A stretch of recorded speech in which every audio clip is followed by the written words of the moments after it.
Bueno, ¿cómo están? Buenas tardes, les doy una cordial bienvenida. Hoy vamos a estar iniciando en realidad un ciclo de dos charlas sobre recurso extraordinario federal con el doctor Francisco Cayetano Luis Brisqueto.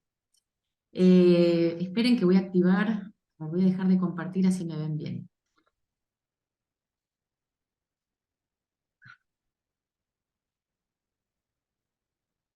Ahí estoy. ¿Me pueden ver bien?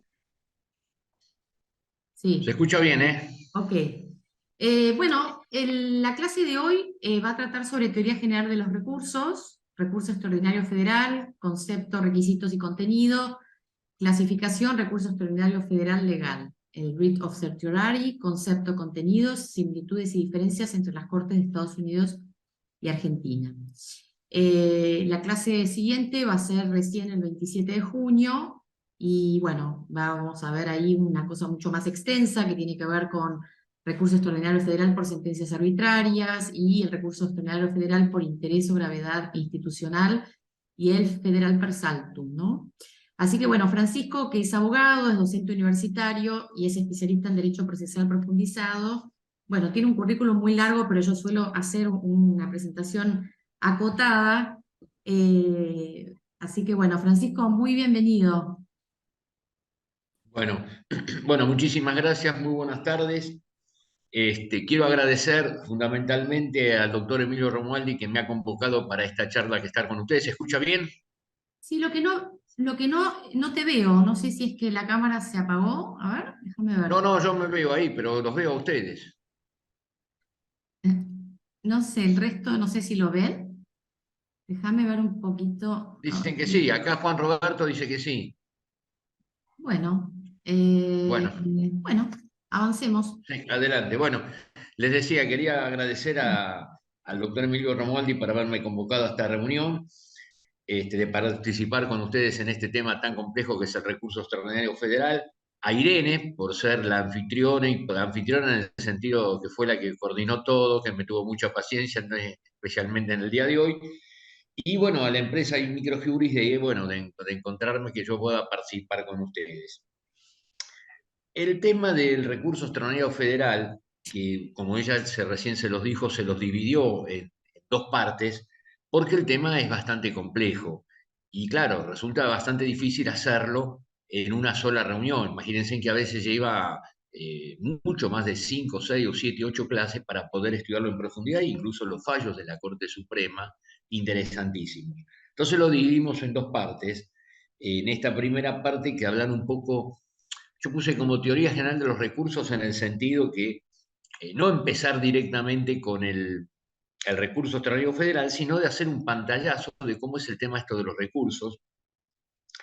Y después, bueno, específicamente en la segunda, de hablar del recurso extraordinario federal por sentencias arbitrarias y el recurso extraordinario federal por interés o gravedad institucional, que son bastante complejos y que tenemos algunas cuestiones interesantes como para poder charlar y desmenuzar lo que estableció la Corte. Y bueno, y el tema per saltum que no hace mucho se transformó en ley, que antes fue utilizado como por la jurisprudencia en el famoso caso que todos conocemos, que fue el de Aerolíneas Argentinas.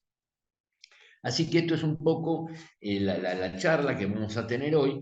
Y además les quiero aclarar algo que es muy importante. Cualquier duda que tengan mientras esté explicando, que necesitan saber y esté a mi alcance tu explicación, cuento con ustedes sin ningún tipo de inconveniente. ¿Sí? Más allá de lo que yo pueda poner, pero bueno, estoy a disposición de lo que necesiten.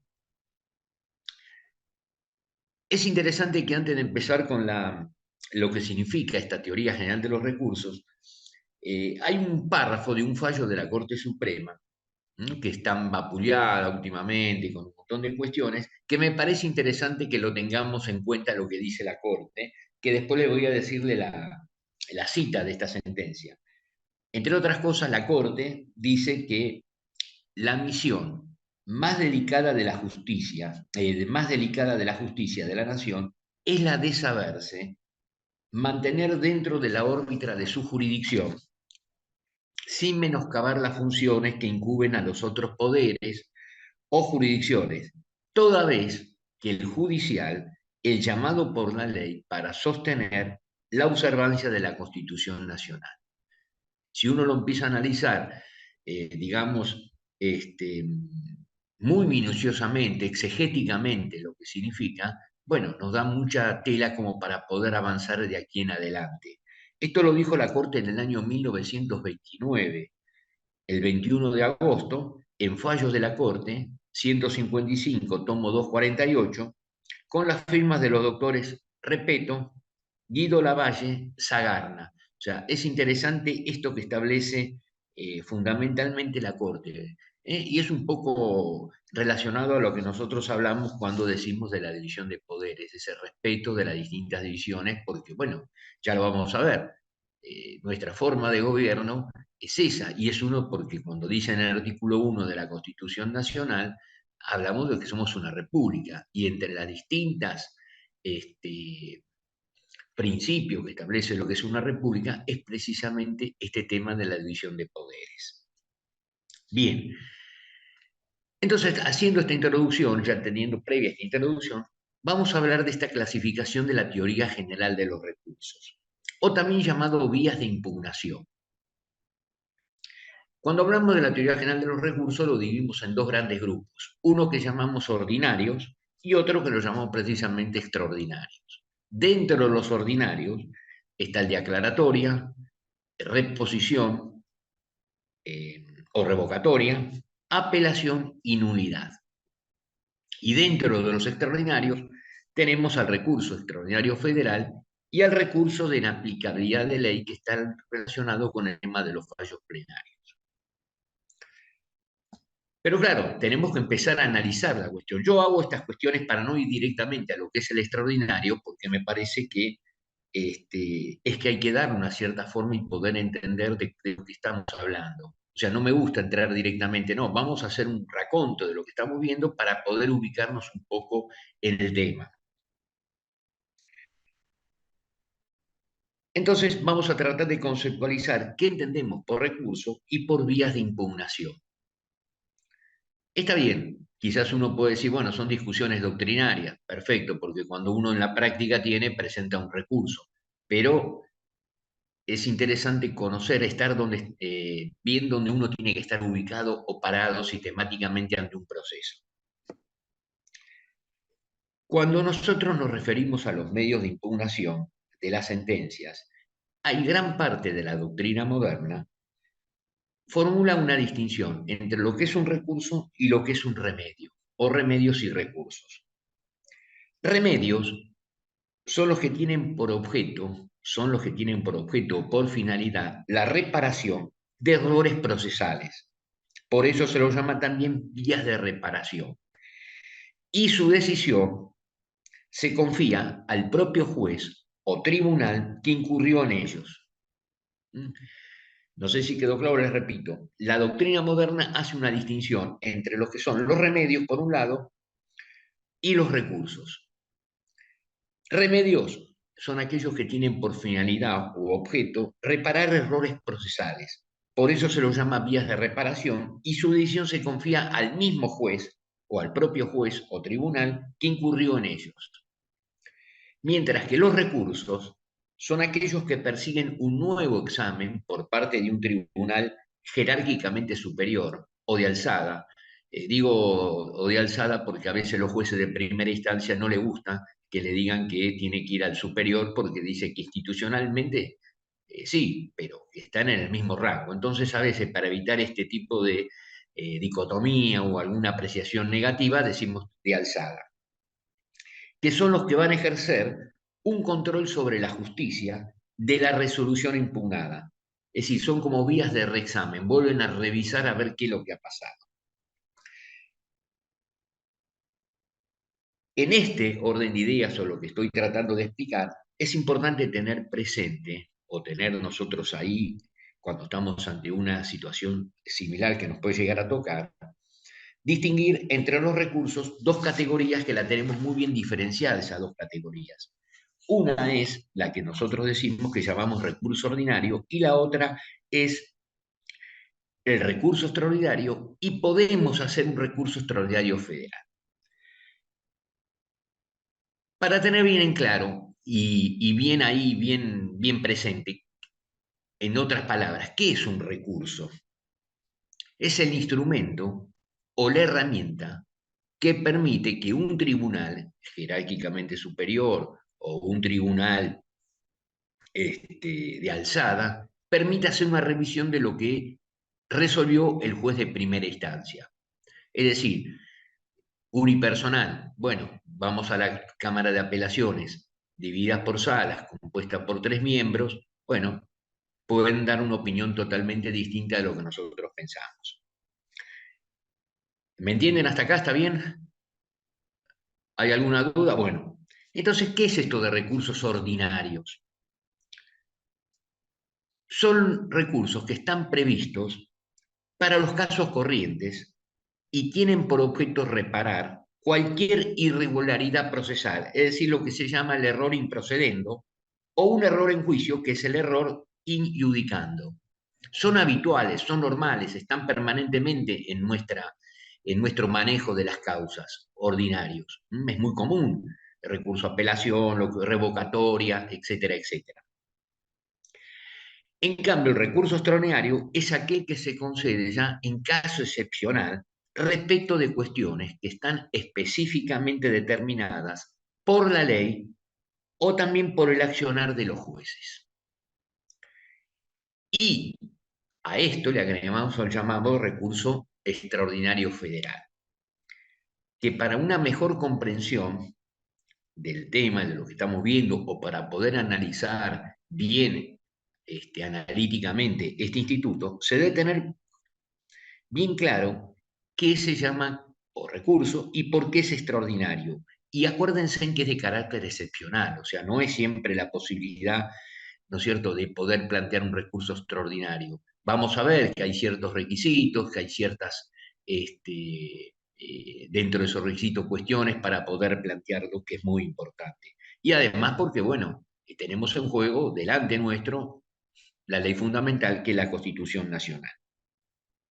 Pero antes de hacer una sistematización importante de esto de los recursos, y especialmente cuando empezamos a hablar del recurso extraordinario federal, a mí me gusta hacer hincapié en algunos institutos que me parecen que son fundamentales y que lo que tenemos que tenerlo presente, que seguramente todos ustedes lo tienen que saber, pero siempre es bueno a veces tenerlos presentes. Hay 4 institutos que nosotros, yo siempre digo que hay que tenerlo cuando uno le pregunta cómo es su nombre, cuál es su número de documentos, que son la acción, la legitimación, la jurisdicción y la competencia. 4 institutos muy importantes. Cuando uno habla de lo que es la acción, ustedes seguramente sabrán o habrán tenido distintos conceptos, porque se ha escrito, como dicen los viejos procesalistas, ríos de tinta sobre lo que es la acción. Pero se los voy a tratar de resumir o sintetizar en 3 palabras para que nunca nos olvidemos qué es. Cuando hablamos de acción decimos que es un derecho subjetivo constitucional. Derecho subjetivo constitucional, la acción. Pero va comprendido de otro instituto muy complejo, muy difícil de entender, cuesta mucho tener su interpretación, pero como decía Roland Arasi, simplemente es como para tener una idea. Decía que es la condición necesaria para ejercer la acción, la legitimación. Porque, claro, todos somos personas. Lo que pasa es que no todos estamos legitimados. O sea, el feto o el embrión o el menor de edad, todos tienen acción, porque son personas. Lo que pasa es que no tienen la legitimación. Por eso dice Arasi, es la condición necesaria para ejercer la acción. Porque a veces el menor necesita no solamente la tutela de su padre o la venia judicial, porque para poder actuar. Y los otros 2 institutos que no son parientes, pero que están muy ligados, es la jurisdicción y la competencia. Todos sabemos qué es la jurisdicción, bueno, sí, decir el derecho, lo que decían los romanos, el jurisdictum, etcétera, etcétera. Pero profundizándolo un poquito más, decimos que la jurisdicción es ese poder, deber del Estado, ¿no es cierto?, que nace o que emana de la soberanía del pueblo en el sentido de lo que dice el artículo 18 de la Constitución Nacional, a través de un órgano independiente, que viene a ser precisamente el Poder Judicial, que tiene por misión o finalidad dirimir los conflictos que se suscitan entre los particulares y lo resuelve a través de una sentencia y además que el juez es el único que puede ejecutar la sentencia. ¿Mm? Y el otro instituto que va muy ligado, que es el de la competencia, ¿Mm? Que nosotros la tenemos presente como la facultad o la virtud que la ley otorga a los jueces, y yo siempre digo a los jueces ahí entre paréntesis o de alguna manera los de primera instancia, o los tribunales, que son los tribunales de apelación, las cámaras de apelaciones, para entender en distintas cosas. Ustedes saben que cuando hablamos de la competencia se divide por distintas razones, razones de la materia, territorial, de grado, de valor, etc. Bueno, en este caso nos referimos a competencia por razones de la materia, por eso para que haya una mejor administración de justicia. Por eso tenemos un fuero laboral, fuero comercial, penal, civil, etc. Entonces, para entender en distintas cosas o en distintas etapas de un mismo proceso. Y acabamos. Primera instancia, la sentencia, no es favorable, vamos a la segunda instancia, y si no llega a ser favorable, bueno, tenemos que ir al último, digamos, no sé si no es tercera instancia, algunos dicen que sí, bueno, a la Corte Suprema, siempre y cuando que estemos litigando a la Corte Suprema, por ejemplo, en la Ciudad de Buenos Aires. Estamos en provincia, sea en Salta, sea en Mar del Plata, bueno, tenemos que pasar por la Suprema Corte de la provincia provincial y después recién ir a la Corte Suprema, es decir que tenemos una instancia más de alguna manera, que se determinó a través de dos casos jurisprudenciales. Uno fue el caso Estrada y el otro fue el caso Di Masio. O sea, a partir de estos dos casos jurisprudenciales se determinó que hay que pasar por la Suprema Corte de la provincia para poder ir a la Corte Suprema. Y ustedes y nosotros nos hacemos la pregunta, bueno, pero en la Ciudad de Buenos Aires también hay un tribunal superior. Pero claro, lo que pasa es que no tiene todas las competencias. Ese todavía ida y vuelta de que si pasa a la justicia nacional, bueno, etcétera, etcétera. Entonces, una vez que nosotros tenemos bien claro estos cuatro institutos, porque eh, yo estando ejerciendo ahora en estos momentos la profesión, cuando antes estaba en el tribunal, bueno, los tenía presentes, fundamentalmente cuando uno que es eh, eh, abogado, trabaja en el tribunal, a ver si tenían competencia o no. De esto se deduce que todos los jueces tienen jurisdicción, porque todos saben el derecho. Lo que hay es distinta competencia, para que haya una mejor administración de justicia. Porque imagínense, los juzgados están colapsados, imagínense en juzgados, vamos a poner civil, que tenga que tratar concursos y quiebra, temas tributarios, bueno, sería un caos total. ¿Mm? Ya hay colapso, por ejemplo, bastante complejo en el fuero comercial. Yo me acuerdo que cuando yo entré en el fuero comercial, en la entrevista que tuve con el juez en su momento, me dijo, mire, por acá pasa la economía del país. Si esto hay colapso, la economía no funciona muy bien. Bueno, en este momento me han llegado los comentarios de que la justicia está otra vez media colapsada. Bueno, es simplemente saber de cómo estamos en nuestra situación.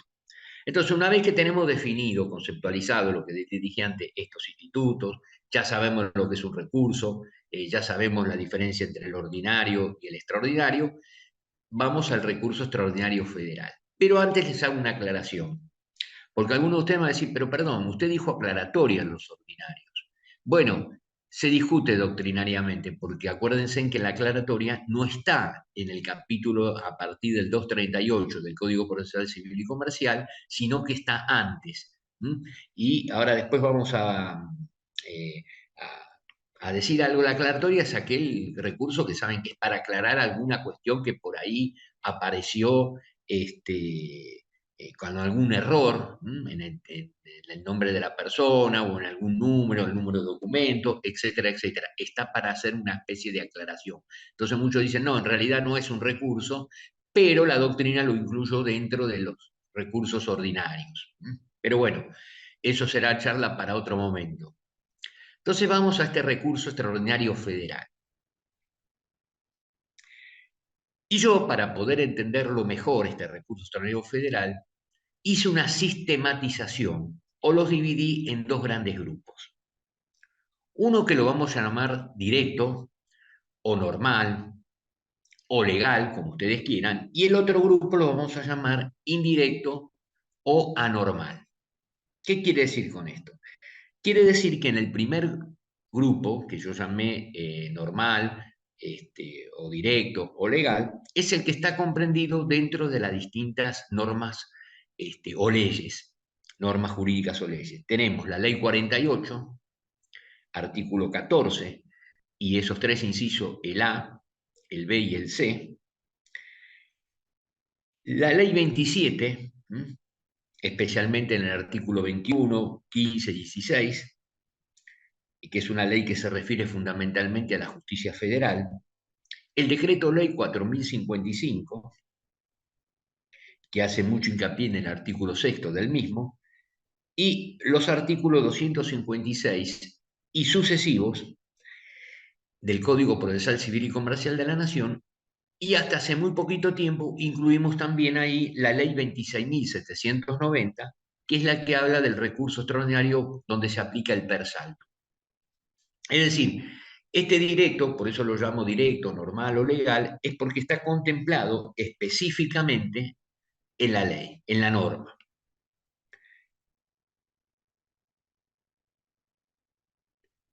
Y esta sistematización que yo acabo de hacer, para que no dejarlo colgado, después lo vamos a ver, el que yo llamo indirecto o anormal, son aquellos dos recursos, dos institutos que son el recurso extraordinario federal por sentencias arbitrarias y el recurso extraordinario federal por interés o gravedad institucional, que ya lo veremos en su momento. Esta sistematización que acabo de hacer en esta introducción está dada principalmente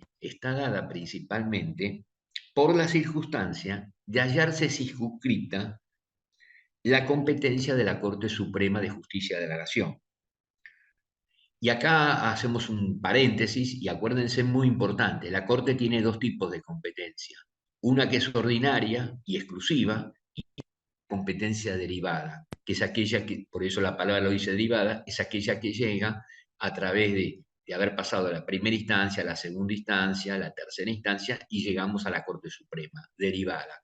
Y la otra competencia originaria que, como lo dice el artículo 116 de la Constitución Nacional, que es la competencia cuando están involucrados algunos embajadores, cónsules, alguna provincia que es parte, etcétera, etcétera. Entonces, decíamos que esta sistematización está dada por esa circunstancia de hallarse la competencia de la Corte Suprema de la Justicia Nacional cuando interviene por medio de esa vía procesal al conocimiento y decisión de las cuestiones federales que están contempladas por la norma, que es el artículo 14 de la Ley 48.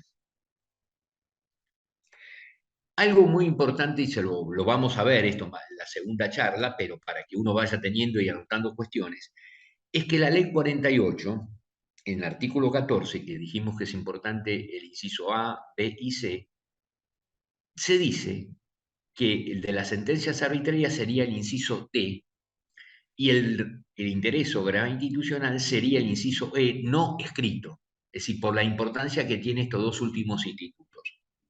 Igual lo veremos en la clase después próxima. Entonces, quedamos que están contemplados en el artículo 14 de la ley 48 y estas cuestiones federales comportan exclusivamente cuestiones de derecho, quedando excluidas del examen y la resolución del tribunal las cuestiones de hecho. No obstante eso, la jurisprudencia del alto tribunal, es decir, de la Corte Suprema, ha debido hacer excepciones a este principio en aquellos supuestos en que los hechos de la causa se presentan o se presentaran tan estrechamente vinculados a la cuestión federal que resulta imposible su decisión en forma separada. Y en los casos, en que la decisión sobre los hechos resulta insostenible y conduce a la frustración del derecho federal invocado. Y esto se refiere fundamentalmente cuando hablamos de las sentencias arbitrarias. Yo les mencioné el Instituto del Versalto hace un ratito, con la ley 26.790, contemplados en los artículos 257 bis y 257 ter del Código Procesal Civil y Comercial, es que se refiere a un instrumento procesal, y esto es importante, es un instrumento procesal que posibilita llegar a la Corte Suprema para que la misma se expida por un tema determinado. Es decir, la invocación del per saltum, digamos, es una invocación de carácter excepcional porque responde a situaciones de emergencia, de urgencia y de gravedad institucional. La vocación del per saltum se activa cuando la Corte Suprema de Justicia de la Nación toma una causa que todavía no fue decidida en primera instancia y lo resuelve. Acuérdense, esto lo vamos a ver detenidamente, pero que acuérdense que uno de los antecedentes y que fue el leading case en la Argentina fundamentalmente, fue el tema de Aerolíneas Argentinas, o también conocido como el caso de Dromi, que era el ministro de, creo que de Obras Públicas en la época de Carlos Menem, y no estaba regulado el per saltum legalmente, sino que fue un trabajo de la jurisprudencia por parte de los jueces. Y el último instituto, que también es importante y que lo vamos a ver cuando lo dijo Irene, de relacionarlo con los casos de la Corte Suprema de los Estados Unidos, es el llamado Rai o Certiorari, que es, como dijimos, un instituto que proviene de los Estados Unidos y que fue en nuestro país incorporado a través de un decreto del Poder Ejecutivo durante el gobierno de Menem, en el cual en ese mismo decreto se aumentó los ministros de la Corte, que eran 5, se los llevó a 9, y entonces apareció este instituto del certiorari, que está contemplado en los artículos 287 y sucesivos del Código Procesal Civil y Comercial, que lo vamos a ver en su momento, que es muy importante. Hay una obra un artículo muy interesante y con mucha contundencia del Certiorari, escrito por un constitucionalista y administrativista llamado Alberto Bianchi, que voy a tratar de buscar la cita para que ustedes lo tengan presente, porque está muy bien invocado sobre el tema fundamental de esto de el Certiorari. Que bueno, simplemente nada más que para redondearlo, que a diferencia de la Corte Suprema, nuestro tribunal, nuestro alto tribunal, cuando aplica este instituto, simplemente lo tiene como si fuera un cliché y no fundamenta por qué no se da la viabilidad del recurso extraordinario. La Corte de Estados Unidos tiene que fundamentar por qué no se da lugar. Esto traía todo lo que nosotros hablamos de alguna manera, lo que podemos llamar como directo, como normal, o anormal de alguna manera. Y ahora vamos al otro gran grupo, que es el grupo de los que llamamos indirecto o anormales. Y acá tenemos el recurso extraordinario federal por sentencias arbitrarias y el recurso extraordinario por interés o gravedad institucional. Casi el 90% de los recursos que en la Corte ingresan entran por recurso extraordinario federal por sentencias arbitrarias. El resto, el 10%, entraría por las cuestiones interés o gravedad institucional, o por lo que dijimos en la primera etapa en esta sistematización. Estamos hablando de una competencia derivada, ¿no? No hablamos de la competencia originaria exclusiva que tiene la Corte, sino la actividad, ¿no es cierto?, dentro de estos recursos que puedan llegar a uno a llevarlos a cabo. ¿Qué se entiende por sentencias arbitrarias? Nosotros, vuelvo a reiterar, ya lo vamos a ver definitivamente, pero tenemos que hacer, digamos, una especie de introducción a lo que vamos a ver. Sentencias arbitrarias son aquellas, o las causales de las mismas, no constituyen, digamos, una especie de un orden taxativo. No es que hay 10 categorías y son arbitrarias, son enunciativas, es decir, todo lo que a ustedes se les puede llegar a ocurrir o pensar o imaginar pueden ser dentro de este catálogo de sentencias arbitrarias. Como les dije, la mayor parte de lo que entra en la en la Corte son por sentencias arbitrarias y a modo de ejemplo tenemos una gama en la cual podemos decir que son aquellas en los casos en que por ahí no se respeta o se lesiona alguno de los artículos de la Constitución Nacional, por ejemplo el artículo 18 de la Constitución Nacional que habla del principio de defensa. El hecho de que cualquier persona tiene el derecho a defenderse, tiene el derecho a ser oído por el juez. Y esto es importante. Lo que yo le quiero decir es que el artículo 18 no garantiza lo que muchos piensan la doble instancia. Van a decir, pero ¿cómo? El Pacto de San José de Costa Rica me dice que la doble instancia, sí, pero en causas penales, en causas civiles no. ¿Mm? Está esta posibilidad. Por eso, a veces se plantea que cuando yo tengo una causa y esa causa tiene que pasar a la Cámara de Apelaciones, el artículo 242 del Código Procesal establece que hay un cierto valor. Y si no supera ese valor, entonces no puedo llegar a la Corte Suprema. Acá algunos plantean, dicen, bueno, pero entonces estaría violando lo que es el principio de igualdad, que dice la Constitución Nacional, que todos somos iguales ante la ley, dadas las mismas circunstancias. Pero bueno, se ha establecido en los 42 un determinado valor del juicio y bueno, es como que se cierra de alguna manera las puertas. Otro de los planteos que podemos hacer por sentencias arbitrarias es cuando no se respeta el artículo 28 de la Constitución Nacional, que es el que habla fundamentalmente del principio de razonabilidad. Es un principio de razonabilidad en el cual las sentencias tienen que estar de alguna manera, no lo dice, pero uno lo asimila, que tiene que ser fundado, tiene que ser acorde a derecho, no arbitrariamente una sentencia que no cumple todos esos requisitos. Otro de los principios es un principio procesal, el principio de congruencia. El juez tiene que resolver en la sentencia aplicando ese principio de congruencia entre la petición que se estableció en la demanda, en la petición en la contra. Bueno, hay que respetar este principio de congruencia. Si la sentencia tiene que ser de acuerdo a esa congruencia que se planteó de alguna manera en el juicio. También puede ser un criterio de las pruebas ofrecidas por las partes. Es decir, que a veces el juez en la audiencia del 360, en esa audiencia preliminar, determina que alguna prueba no es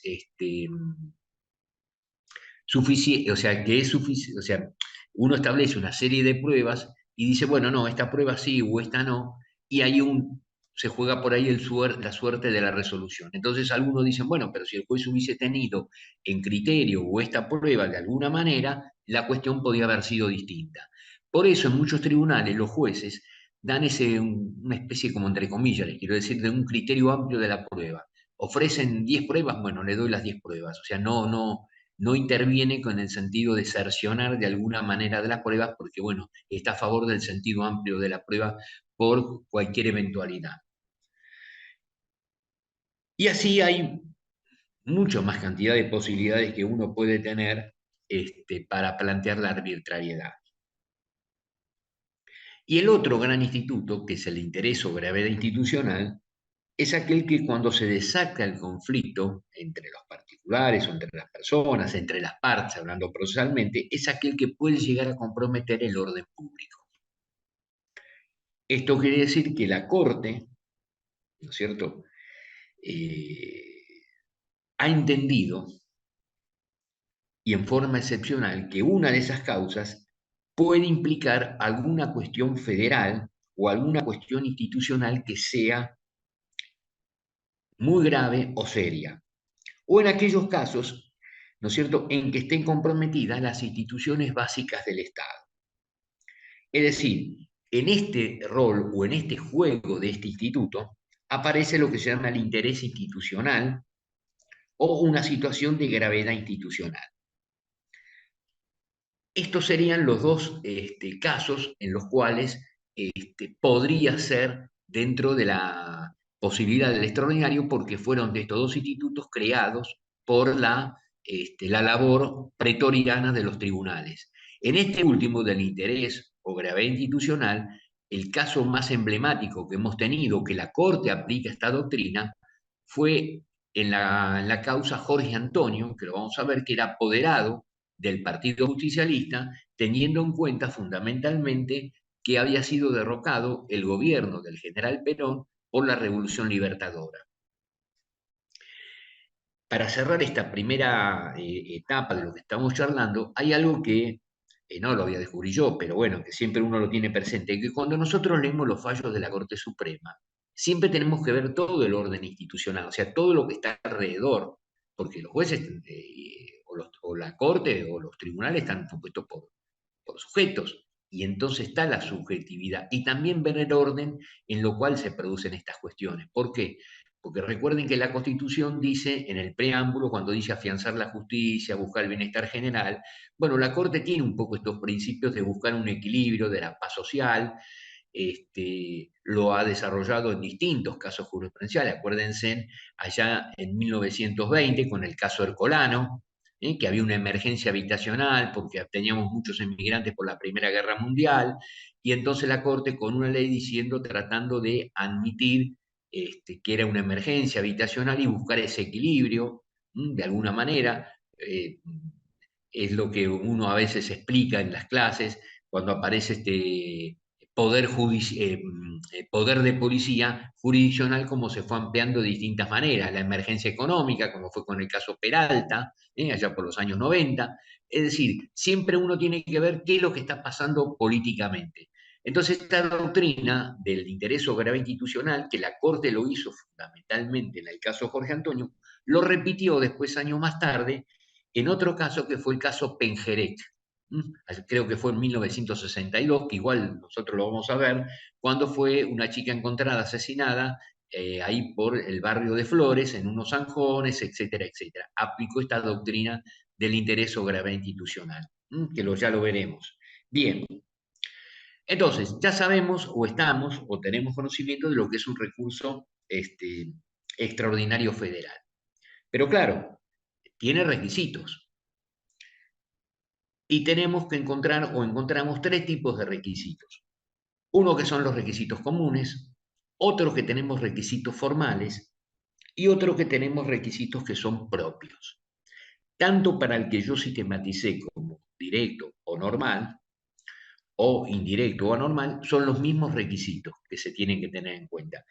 Y además quiero hacer una aclaración que estos requisitos formales o propios muchas veces están muy como superpuestos, porque es como una diferencia como si fuera un hilo de coser, recursos que, o sea, requisitos propios y formales, ¿no? Recuerden que la formalidad es lo que viene del principio allá o de la liturgia, de aquello que es riguroso, muy cerrado, etcétera, etcétera.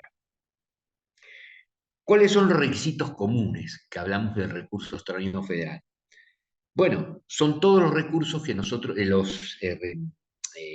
se refiere a los requisitos comunes cuando, por ejemplo, tenemos que presentar un recurso de apelación. Es decir, tiene que haber, obviamente, un tribunal de justicia, tiene que haber un juicio, tiene que haber una cuestión justiciable, y cuando hablamos de una cuestión justiciable está muy relacionado con un requisito que es el de gravamen irreparable, tiene que ser un perjuicio realmente grave, ¿no es cierto?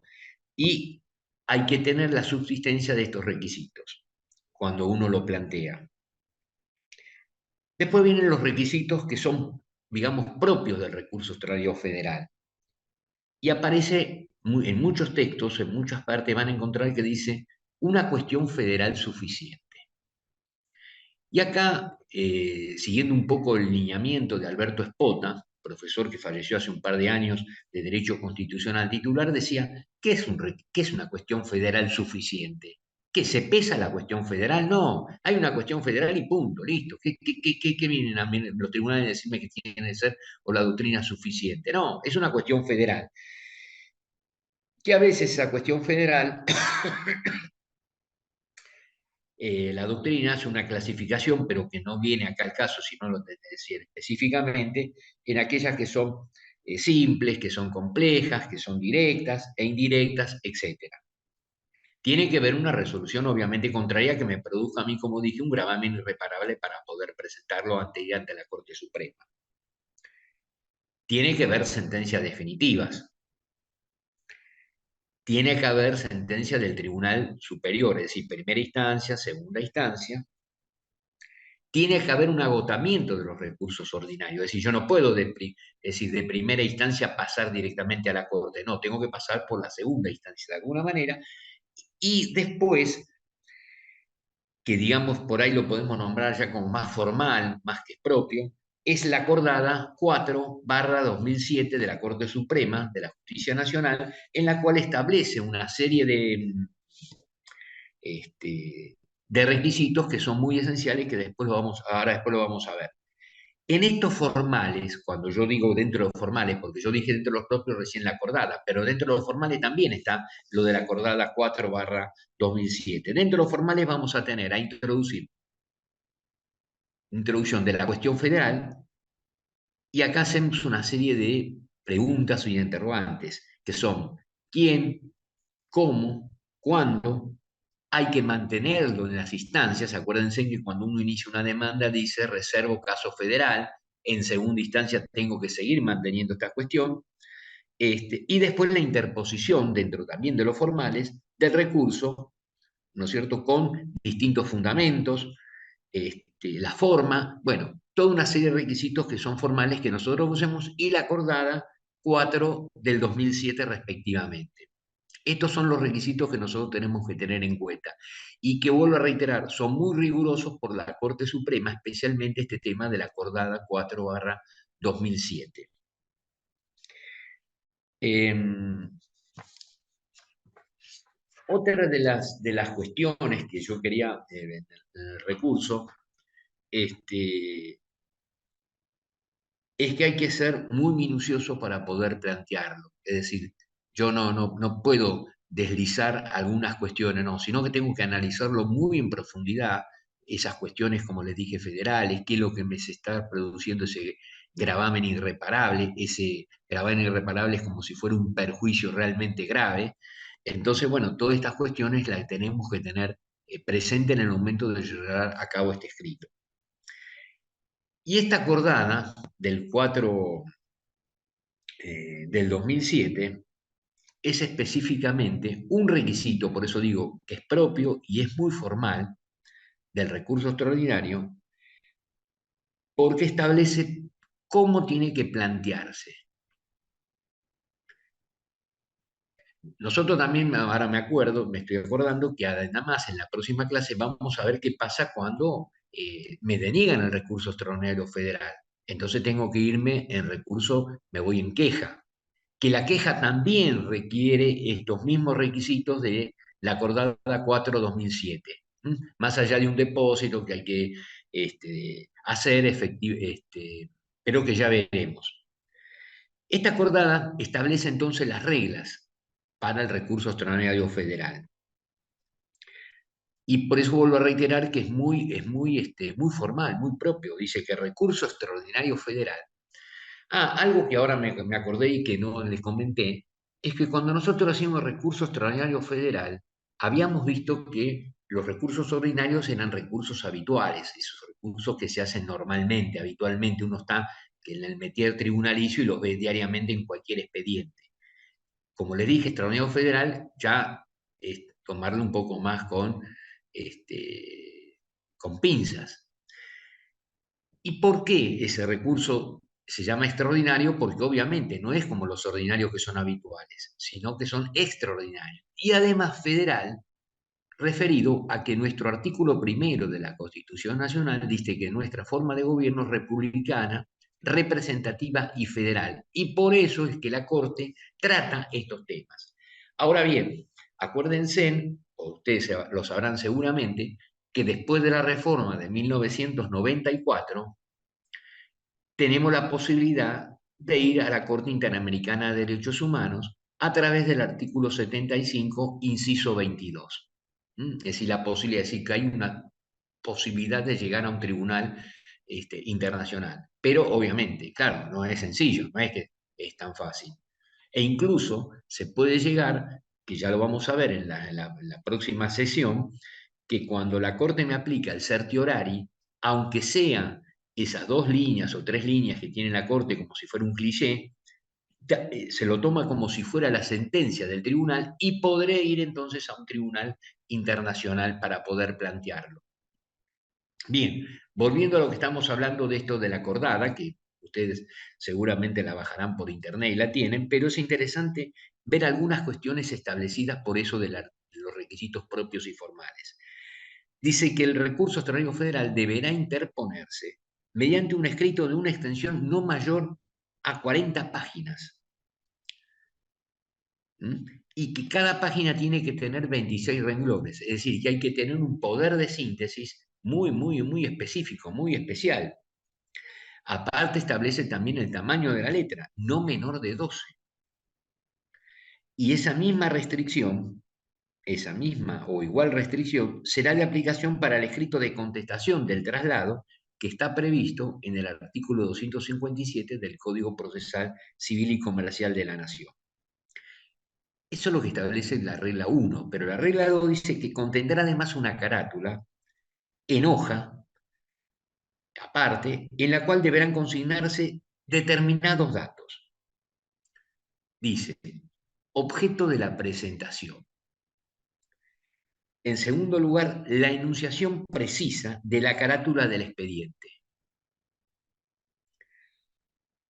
El nombre de quien suscribe el escrito se actúa por representación de terceros o el de sus representados y del letrado patrocinante si lo hubiera. El domicilio constituido por el presentante en la capital federal, es decir que uno tiene que tenerlos, la corte tiene que tener en esa página, es una carátula, me hace similar a una carátula cuando hace un trabajo uno práctico, que hacía una monografía en la cual ponía el nombre del profesor, bueno, todo detalladamente, el domicilio constituido, obviamente, que ustedes recuerden que, bueno, que además del domicilio constituido, es decir, digamos el domicilio procesal físico, bueno, tiene que contener también el domicilio electrónico, porque es una manera de comunicarse ahora mucho más rápido a través del QUIC, que uno lo hace ese trámite ante el Colegio Público de Abogados, que lo hace inmediatamente. Además establece la indicación en la cual uno interviene en ese pleito, si es representante, si es actor, si es demandado, si es un tercero citado, es decir, todo detalladamente. Y les digo que lo cumple rigurosamente la Corte cuando uno lo interesa, es decir, que se fijan todos estos detalles. Tiene que estar individualizada concretamente cuál es la causa y por la cual se interpone el recurso. Además, tiene que contener la mención del organismo, es decir, cuál fue el juez de primera instancia, cuál fue la sala que intervino en segunda instancia, que dictó esa decisión, aquellos que hayan intervenido con anterioridad del pleito, porque imagínense que por ahí entró algún juez y en el cual se lo recusó o se excusó el juez, bueno, tiene que estar todo determinado. Las fechas de las cuestiones planteadas, tiene que estar indicadas las fojas, es decir, dónde se planteó, porque la Corte directamente con ese material que tiene va directamente, digamos, al grano de la cuestión. Es decir, no tiene que buscar, bueno, en fojas tanto se produjo tal cosa, en fojas tanto esto o el otro, para tener toda esa posibilidad de acceso. La cita de las normas legales que confieren jurisdicción a la Corte para intervenir en el caso, es decir, ¿por qué yo voy a la Corte Suprema? ¿Cuáles son las citas legales que yo me permite enterar? ¿Será el artículo 14 de la Ley 48, el inciso A o el B, el C? Bueno, tengo que estar determinadamente bien. Y a partir de ahí, en las páginas siguientes, las normas legales que confieren jurisdicción a la Corte para intervenir en el caso. Y tengo que demostrar que la decisión apelada proviene de un juzgado de un tribunal superior de la causa y de que es definitiva o equiparable a tal según la jurisdicción de la Corte Suprema.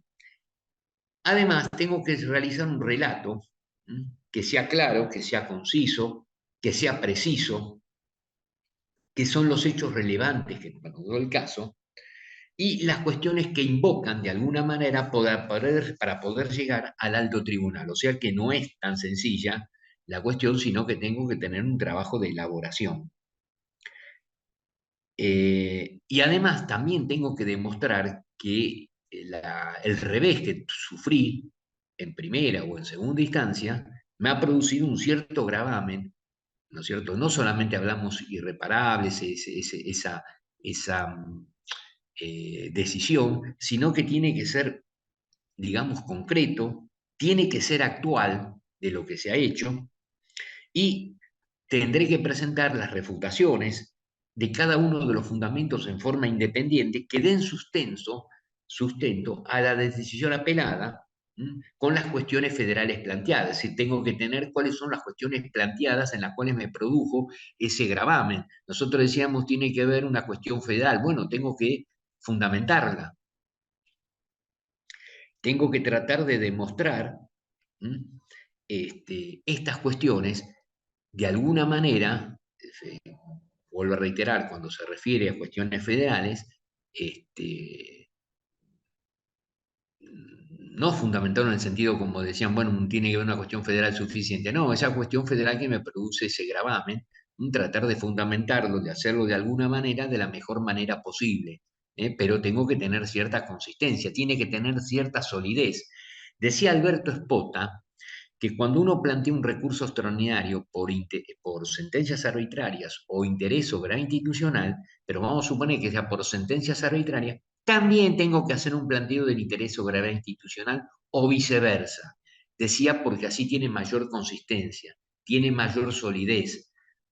Y además se lo decía en forma así bromista, que así los jueces de la Corte tienen que trabajar un poquito más. Es decir, no es solamente dedicado a ver la sentencia arbitraria, sino también al interés soberano institucional. O sea, en una palabra, tiene que tener sustento, tengo que tener base, no puedo plantear por cualquier cosa un recurso extraordinario federal. Porque, bueno, obviamente que la Corte no es para resolver cuestiones que por ahí no son de un gravamen irreparable, sino que tienen que ser cuestiones fundamentales. Por eso todos estos requisitos que establece y que son muy rigurosos en el sentido de la posibilidad de poder llegar a este alto tribunal. A veces uno dice, bueno, cumplí todos los requisitos, está todo perfecto, llego al alto tribunal y bueno, y por ahí me salen como cuando lo vamos a ver con este tema del certiorari. Pero bueno, son cuestiones que pueden llegar a ocurrir, ¿no? O sea, nosotros no garantizamos un resultado a los clientes, prestamos un servicio. Después, bueno, y hay que, digamos, a respetar las decisiones de los tribunales. ¿Tenemos herramientas como para poder revertirlas? Sí, pero dentro de las reglas normales, ¿no es cierto? Dentro de esas reglas que uno tiene que tener para poder acceder, porque no es tan sencillo a veces llegar tan rápido. Hay que tener paciencia y hay que ser muy respetuoso de los tribunales y sus decisiones. Bueno, nosotros hablamos jurídicamente. Y esta misma acordada que nosotros acabamos de ver, esta misma acordada, también se refiere al recurso de queja cuando es denegado, de alguna manera, esta posibilidad del recurso extraordinario. Se hace mediante el mismo tipo de escrito, pero una extensión ya no, como decíamos al principio, sino que llegará aproximadamente a unas 10 páginas de 26 renglones. Y con la letra que sea bien, digamos, legible, que no tiene que ser a menor de 12. La carátula contendrá las mismas características. Este, la fecha de notificación tiene que contener del pronunciamiento del cual fue denegado. Tenemos que tener en cuenta acá el artículo 158 del Código Procesal Civil y Comercial de la Nación, ¿no es cierto? Tenemos que tratar de refutar en forma concreta y en forma razonada cada uno de los fundamentos independientes en el que den sustento a la resolución denegatoria. Es decir, tenemos que responder quizás punto por punto. ¿El escrito qué finalidad tiene? Y bueno, tiene una sola finalidad. que se pueda dar la posibilidad del recurso. Lo que el escrito no podrá introducirse son cuestiones que no hayan sido planteadas en el recurso extraordinario. Si no puedo plantear cuestiones nuevas, todo es un recurso de queja, entonces tengo que plantear las mismas cuestiones.